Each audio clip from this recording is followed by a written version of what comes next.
Hoy vamos a platicar por qué no existen las votaciones digitales en México, por qué no podemos votar a través de blockchain o alguna otra tecnología, incluso internet. Hay muchísimas razones, quédate para platicar sobre ellas. Vamos a arrancar por la principal razón. El voto, por lo menos en México, puede ser ligeramente diferente la forma a nivel internacional, debe ser libre, o sea, en teoría no debes ser influenciado de ninguna forma, no pudieran comprar tu voto, aunque es posible, no deberían no deberías tener presión al momento de ejercer el voto porque lo haces en un lugar cerrado, un lugar protegido y tiene que ser secreto.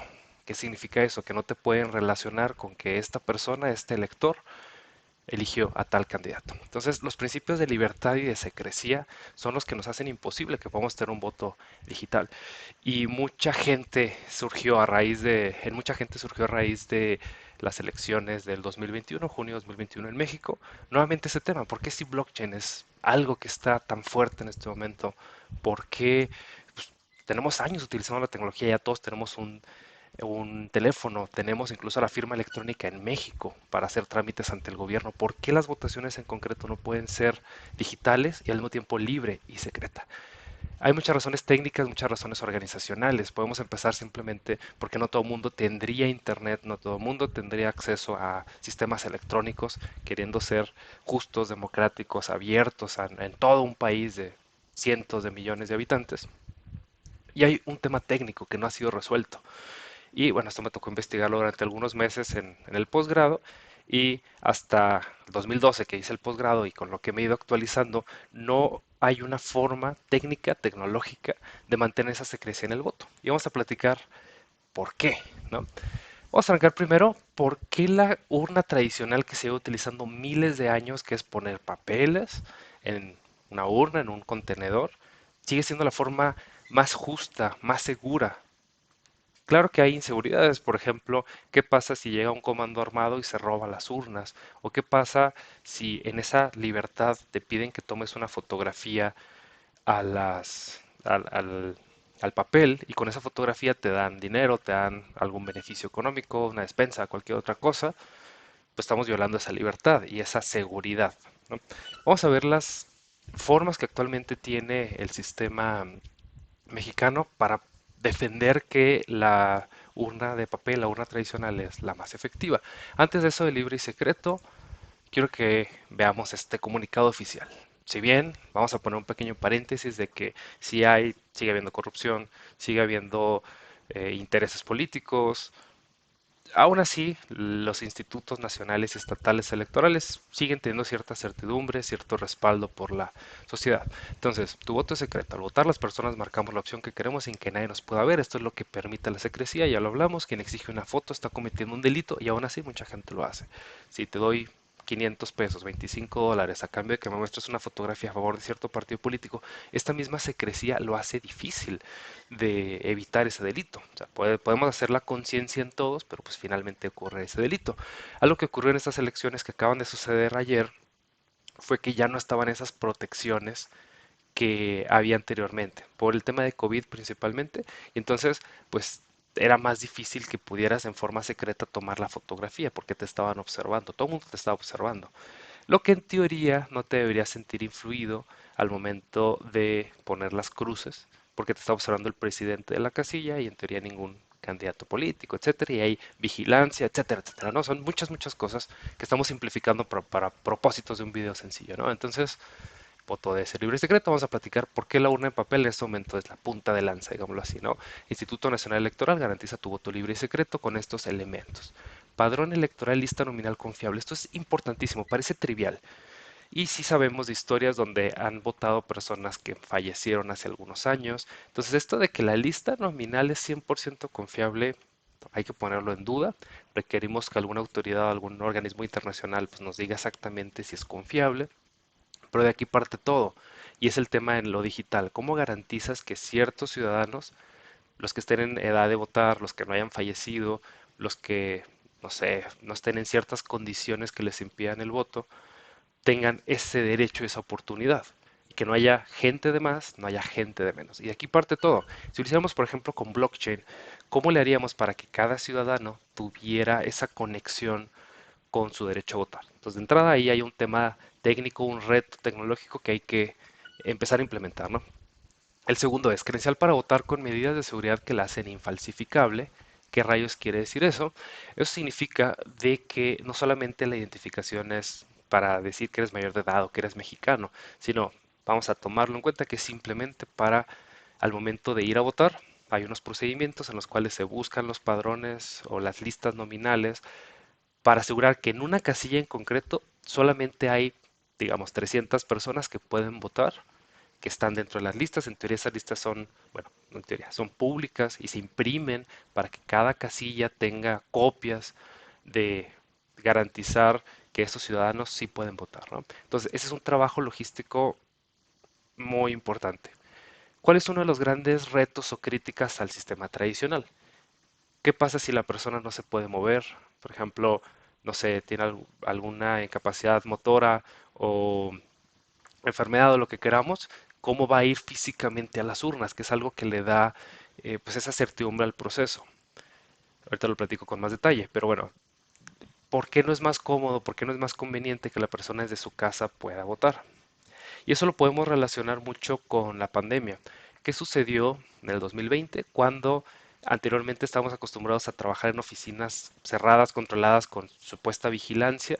La gente tuvo que salir de sus ambientes de trabajo y trabajar desde la casa y hubo muchos ataques informáticos, robos de información. O sea, cuando trasladas ese sistema seguro de un lugar público, una escuela donde se ponen las urnas, a votar desde tu casa, hay muchos intermediarios, muchos hombres o personas en el medio que pueden interceptar esa información y falsificarla. O sea, de entrada ahí ya hay un tema que puede ser desde ingeniería social, o sea, ni siquiera un tema tecnológico, alguien que se robe tu usuario, contraseña, llave privada, lo que sea, ¿no? Pero son temas ya como más técnicos de criptografía y cosas así.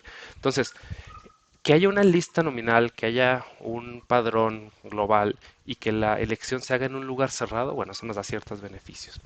Luego, funcionarios de casilla seleccionados mediante sorteo. En teoría no puede haber la em, que se pongan de acuerdo para alterar el sistema. Ahorita platicamos en concreto qué son esos funcionarios y quiénes son los que vigilan casilla por casilla, como se diría aquí en México popularmente, ¿no? Líquido indeleble, que es como esto, marcadores que no se borran, que en teoría, bueno, hay muchos videos donde se muestra cómo con un borrador es fácil alterarlo, aunque la cadena de custodia, por decirlo de alguna manera, es difícil, pero pues pudiera borrarse, ¿no? Boletas electorales impresas en papel de seguridad, igual como los billetes. ¿Por qué no se imprimen más billetes? Solamente el gobierno es el único que puede imprimir billetes a voluntad y a hacer inflación, pero bueno, ese es otro tema. ¿Cómo podemos controlar las cantidades de votos relacionando este tema del padrón con el de las boletas? Bueno, en teoría son únicas, están controladas, sí puede llegar un comando armado y robarlas, pero en teoría esos casos se pueden detectar. Mamparas para votar en secrecía, que hablamos que eso ya se retiró por el COVID, para facilidad de limpieza. Vigilancia a los partidos políticos, esto es interesante. Observación de la ciudadanía, sí, sí está muy vigilado el proceso. Acompañamiento de expertas, expertos e instituciones académicas. Entonces, esto es el respaldo al sistema actual. ¿Por qué es confiable? Principalmente por estos elementos. ¿Cómo pudiéramos reemplazar esto con tecnología? Y parto de una pregunta inicial. ¿Por qué queremos con tecnología cambiar este proceso? Unos pueden decir que por los costos, o sea, debemos tener mucha gente, es un proceso muy costoso, si lo es, y también es costoso por todas las causas anexas como el dinero que se le da a los partidos para hacer cosas ilegales, ya lo sabemos, como un partido verde ecologista de México. Pero bueno, el caso es de que además de todas esas estructuras corruptas y de problemáticas, digámoslo así, hay un tema muy interesante y es algo que menciono más a detalle al final, pero la tecnología no es una fórmula mágica para resolver problemas humanos. O sea, sí ayuda, sí es un catalizador, sí es una herramienta para facilitar ciertas cosas, pero no resuelve los problemas por sí mismos. Se requiere una combinación entre la parte emocional, la parte racional, los sistemas, herramientas y pues que el todo funcione en armonía, en conjunto. Entonces, poner tecnología no va a resolver mágicamente todos los problemas. Por ejemplo, lo de la lista electoral, la lista nominal, ya lo definimos, hay que utilizar alguna manera de que la gente, supongamos, pueda votar desde un teléfono. Entonces hay que facilitar el acceso a teléfonos o si la persona no tiene teléfonos, tiene que ir a un lugar público para votar donde hay acceso a Internet y se hace exactamente lo mismo. ¿No? La otra, credencial para votar con medidas de seguridad. Vamos a suponer que la credencial tiene un código, digamos, RFID o algún chip de seguridad o tiene alguna manera relativamente segura, que hablamos que los sistemas informáticos son hackeables, pero bueno, una que dentro de algunos estándares y protocolos se defina como segura. ¿Va?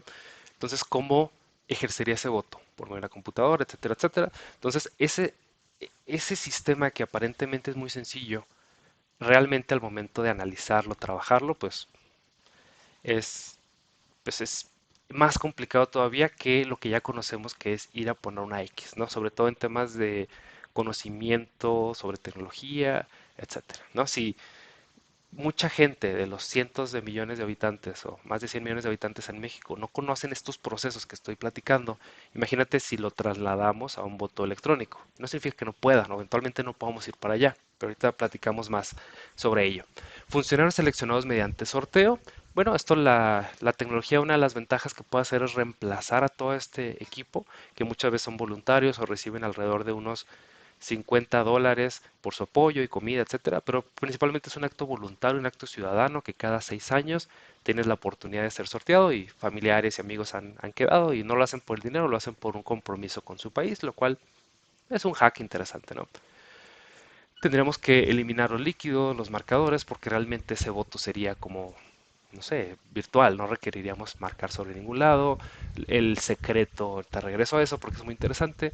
Y este papel de seguridad sería reemplazado por quizás un token criptográfico que le permitiera a cada persona de forma única y segura, encriptada o lo que quieras, poder meter su voto a las urnas digitales, a los sistemas de conteo.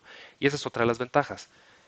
Toma alrededor de un día el proceso de elección, de las 8 de la mañana a las 6 de la tarde, que la gente tenga un espacio para ir, formarse, recibir sus papeletas, tacharlas, marcarlas, depositarlas. Al final de las 6 de la tarde, bueno, a las 6 de la tarde, sacan todas las boletas, se cuentan, se hacen actas. Vamos a ver ese proceso en los sistemas PREP.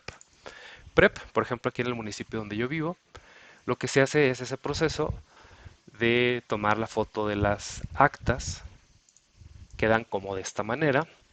Hay centros de conteo donde tengo amigos que trabajan en eso, lo cual se me hace interesante. Durante la noche del domingo, la mañana del lunes, se ponen a leerlas, es un proceso humano, y a capturarlas. ¿No? Es muy humano, muy, muy humano. Imagínate, son miles, miles de papeles como estos donde finalmente se deposita la confianza de los números, o sea, son certeros. ¿Esto cómo se llena? Y esta parte se me hace muy interesante.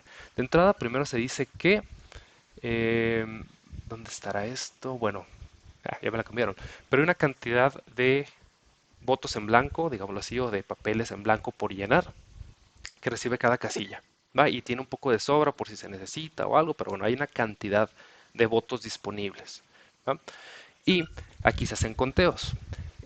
Cómo funcionan las elecciones, pues, yo creo que la mayoría hemos ido a votar, pues hay presidente, secretario, distintos cargos de la casilla, también hay observadores que aparecen aquí, presidente, secretario, escrutador, que son ciudadanos elegidos al azar supuestamente, y los partidos asignan a una serie de personas. Por ejemplo, Partido Acción Nacional, estas personas, los demás partidos no asignaron a nadie, no sabemos por qué. Estos, vale decir que muchas veces pues, sí son pagados, ¿no? O sea, del presupuesto, erario público, lo que quieras, impuestos, se asignan para vigilar las elecciones, ¿no? Si alguno de estos partidos observa algo irregular, se marca aquí abajo. Llegó alguien y se robó la casilla, o llegó un comando armado y amenazó, o tal persona venía con un grupo en un camión, etcétera, etcétera. Entonces, en teoría, la gente que llegó a votar fueron esta cantidad de personas. 279 más dos personas de los partidos, en total 292 votaron, teníamos nosotros 344 boletas adicionales, entonces al final se suman y los números tienen que coincidir. No hubo votos de más, no hubo votos de menos. Las personas que llegaron, se formaron, pasaron por el proceso de inspección del padrón, de mostrar su credencial, mostrar sus dedos que no hayan votado en otro lado. Supuestamente, pues todos los votos fueron legítimos, válidos, etcétera, ¿no? Dejar ver si puedo hacer un poco de zoom aquí. Y pues ya cada partido que eso es otro tema. ¿Los partidos son confiables? No. ¿Los partidos son honestos? No, pero bueno, son los partidos que tenemos. Vamos poniendo, obviamente son generalizaciones, tengo amigos en la política y algunos son confiables, algunos no, entonces es variable, ¿no? Pero no es un absoluto que los partidos son confiables, siempre no. Entonces, pues tenemos que 130 votos para el PAN, se pone aquí 130, 14 para el PRI, etcétera, ¿va? También esto se me hace muy interesante de que no les enseñaron, no sé, no hubo una buena capacitación en el sentido de que hay que poner cero aquí, y eso como que fue un tema que van a tener que reforzar. Pero bueno, en teoría, pues, en blanco es cero, ¿no? Al final se cuenta un total de 290. ¿Qué número es este? Y aquí es donde empiezan las incongruencias y es donde empieza un análisis humano. ¿Hay error humano en este proceso? Sí, mucho. Y ahorita estaba en la mañana revisando que había uno con tachones y no se lee. Y cuando es ilegible, ¿ahí qué pasa? Ahorita lo platicamos. Bueno, 292 votos, este 2 que parece una A, me recuerda un capítulo de Animaniacs, pero bueno. Comparativo al total de gobernaturas sacados de todas las urnas, el total sí es igual el número de votos sacados a lo que encontramos. Entonces hay validez. ¿Qué pasa si hubiera un error humano? Este proceso de conteo se hace con todas estas personas, no lo hace una persona sola, es un grupo de personas, ¿va? Protegidos para que no vaya a llegar algún intruso y robarse los papeles o algo. Cada papel que se saca va pues propiamente revisado públicamente, bueno, al menos por estas personas que al final aquí firman o atrás, etcétera, etcétera, ¿no? Entonces, en teoría este proceso se repite por cada una de las casillas. Vamos a suponer algo, ¿qué pasa que esta casilla tiene un error? Vamos a decir, por algo en lugar de 14 le pusieron un 1 aquí, aquí dice 14, aquí dice 1, 114 y las sumas no corresponden.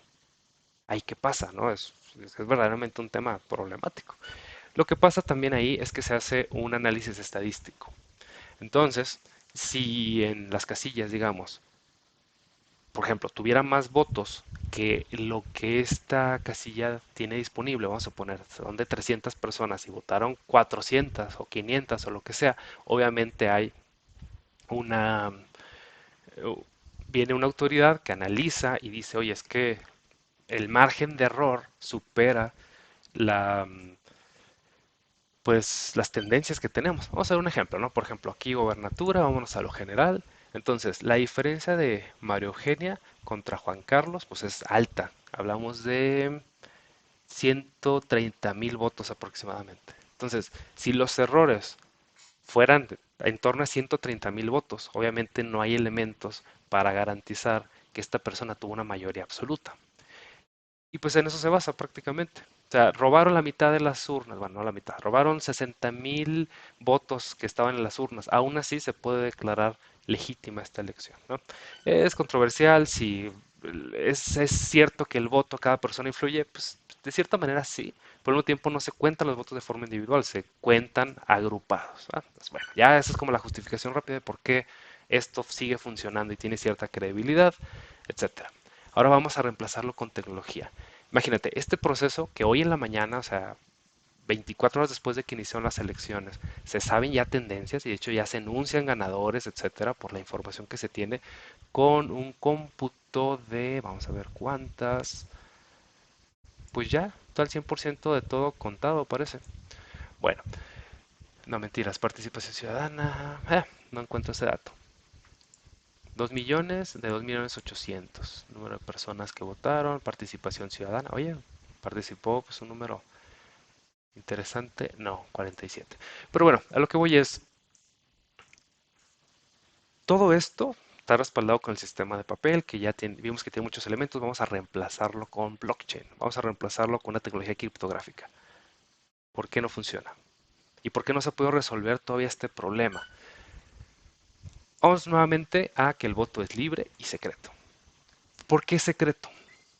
Porque es libre, ya lo vimos, cuando vas a la casilla, nadie te está observando, no tienes una persona atrás a tu jefe. Claro que puedes tomar la fotografía para garantizar, eso es un problema del voto libre que no se ha reemplazado, aunque ahora pues es más difícil tomar las fotografías, igual se puede hacer. Al momento de tú estar solo con esa posibilidad, puedes tomar la foto o también lo que se ha hecho mucho es de alguna manera se roban una, un acta, una, una boleta y la intercambian. Esa ya viene previamente votada por un partido La doblan, la guardan y agarran la otra que está vacía y se la mandan a otra persona para que haga ese intercambio. ¿Qué tan efectivo es ese ataque? Bueno, pues depende, requiere mucha gente, requiere mucha logística, pero también es posible atacar la urna en ese sentido. Pero cuando tú estás en ese momento de ejercer tu voto de forma libre, nadie te puede observar, digamos, por quién estás votando. ¿Y cómo se hace secreto? ¿Por qué secreto? Si se fijan, realmente los datos son semipúblicos en las casillas. O sea, sabemos que de este grupo, de esta colonia, de este vecindario, tres personas votaron por el PRD, por ejemplo. Dos votaron por este otro partido, cinco por este otro. Entonces, en realidad no es tan secreto. En una votación requerimos contar las cosas. ¿Qué es lo que lo hace secreto? Que no sabemos exactamente qué persona fue la que votó por qué dos personas, qué cinco personas votaron por eso. Eso es lo que lo hace secreto. Al momento en que tú depositas el voto en la urna, se desordena, se revuelve con el resto de los demás. Eso le da el elemento de secrecía. ¿Cómo haríamos eso con tecnología? Algo que poca gente conoce, por ejemplo, el blockchain, es que no es privado completamente, al contrario, es totalmente público. La genialidad y también lo complicado, digámoslo así, de blockchain es que cada registro se guarda en una información compartida por todos, la famosa cadena de bloques. Entonces, podemos saber que la persona con número aleatorio 518.725 hizo tal transacción. Y aquí no es posible hacer ese desordenamiento. Al contrario, cuando desordenáramos los votos, hay posibilidad de que entren las alteraciones. ¿Por qué? Porque toda esa cadena que yo les mencioné de garantizar que se emite un papel en blanco, tú lo tachas y lo depositas en una urna controlada, donde esa urna no puede tener más de los votos que se emitieron, las papeletas que se dieron, en blockchain no es posible. Esa parte de secrecía y al mismo tiempo la parte de transparencia que requieren sistemas como cadenas de bloques, no es posible, simplemente no es posible, no se ha encontrado una manera de eso. O sea, ¿cómo lo mantengo secreto, pero al mismo tiempo contable? Que de hecho es algo de lo que queremos hacer, ¿no? O sea, queremos automatizar este proceso de contar más rápido. En lugar de que voto por voto lo vamos sacando de cada urna, lo vamos contando en un grupo controlado, digámoslo así, lo que queremos es que un sistema automáticamente los cuente para facilitar. En el momento en que el sistema los cuenta, de entrada, pues ya no hay esos humanos que están observando el proceso. Quitamos la fuente de error, humanos equivocándose, pero también quitamos humanos revisando un proceso de una forma relativamente transparente. Ahora es una máquina en la cual tenemos que confiar, ¿no? Y la otra parte también sería las alteraciones. ¿Cómo sabemos si ese sistema de alguna manera no fue alterado? Este es un tema larguísimo, simplemente lo resumo con que no hay una manera en este momento de garantizar que un sistema no ha sido alterado. Puede que tu teléfono Android, tu teléfono iPhone de alguna manera haya sido alterado y tú no te has dado cuenta. Obviamente en Android es más fácil, en iOS tendrían que haberte capturado, tomado tu dispositivo, meterlo en jailbreak y devolvértelo. Es más difícil en iPhone, pero definitivamente es posible. Hay formas de hacerlo, ¿no? Entonces, ¿cómo garantizamos que al momento de que llegó la casilla, la urna electrónica, el sistema que queramos, poner, por ejemplo, a un lugar físico? Vamos a empezar reemplazando las casillas físicas por casillas digitales, como ha pasado en Jalisco, uno de los grandes estados de México, o como se hace en Estados Unidos. De entrada es cómo controlas esa cadena de custodia tecnológica. No es posible en este momento. Y la otra, vamos a suponer que lo queremos hacer por voto digital, voto remoto, voto desde la casa, desde tu teléfono. ¿Cómo sabemos que el teléfono no fue alterado? ¿Cómo sabemos que alguien no tiene tu contraseña o una copia de de tu e-firma, de tu firma electrónica, de lo que quieras, ¿no? Entonces, no hay forma, no hay manera. Y se han intentado hacer de muchas maneras posibles y simplemente no ha sido posible todavía. ¿Cuál es lo que está en el tope, en la parte más alta de la tecnología? La famosa urna digital, en la cual es un sistema híbrido. Tú votas en una pantalla, ese voto se almacena en una memoria digital, en un disco duro, en una memoria CD, el equivalente, y también se hace con una impresora, un testigo físico le llaman, en el cual se imprime como un ticket, digámoslo así, como ese papel de recibos de papel térmico, se imprime, te deja ver, oye, yo voté por PAN, PRI, por cualquier partido, se corta y cae un testigo de papel, un testigo físico, sobre una urna. Entonces, pues, ¿qué resolvimos? Pues no mucho, realmente lo que resolvimos fue el proceso de conteo. Al final le picas un botón, te da la impresión. En caso de que el conteo digital por alguna alteración no, no corresponda con lo que esté impreso, o por ejemplo, al momento que cae el papel, dices, oye, voté por PT y salió verde, ¿no? Entonces, pues le dices al presidente de la casilla, oye, este sistema está contando mal. ¿Cuánta gente se va a fijar en eso? Pues yo creo que ninguna, o muy pocas. Y tiene otro problema. O sea, ahora tenemos dos sistemas. Tenemos la urna tradicional y tenemos aparte la urna electrónica. Entonces, doble trabajo por automatizar un poquito ciertos procesos. Claro, la urna al finalizar puede por medio de señal celular, etcétera, puede transferir la información automáticamente a los centros, facilitas el proceso de captura del acta como las que estamos viendo aquí. ¿Qué pasa si hubiera una inconsistencia? La ley no permite que haya el reconteo de votos físicos. No se puede, al menos hasta el 2012 no se podía. Entonces, pues es lo mismo con más problemas, más costoso. Sí, sí es una innovación y yo estoy de acuerdo. Yo soy súper fan de la innovación, súper fan de estar todo el tiempo analizando mejores formas de, bueno, optimizar procesos, de votar, de todo. Pero ¿cómo vamos a reemplazar esto? O sea, el voto digital, el voto remoto sigue siendo muy problemático. Por ejemplo, voto a distancia, voto en el extranjero, donde tú lo mandas a través de correo, alguien lo recibe, sigue siendo lo mismo, ahí pierdes la secrecía del voto, a cambio de comodidad, a cambio de no tener que viajar de otro país para recibir tu voto, pero saben por quién votaste. Como es un porcentaje muy pequeño de la población, pues digámoslo así, es insignificante, ¿no? Y tú estás dispuesto a que conozcan tu voto a cambio pues, de la comodidad de no moverte de país. Entonces, si se fijan, es un problema bastante interesante, bastante curioso, cuando menos, pero apasionante. Les digo, pues dediqué 6 meses de análisis e investigación y la conclusión de la tesis del posgrado, que bueno, finalmente pues eso que no me dedico a la política, me dedico más a la tecnología, fue de que nuestro sistema actual, urnas de papel, es confiable. Sí. ¿Qué es lo que no es confiable? Es el sistema político alrededor de él. Los mismos candidatos, los mismos partidos, las mismas autoridades que van creando leyes que a los ciudadanos pues, no les interesa conocer para favorecer ciertos partidos. También la forma en que se están asignando los presupuestos. O sea, hay muchas cosas mal en el sistema político y no trata nada más de quejarse, eso es fácil, ¿no? Sino cómo nosotros como sociedad lo podemos hacer.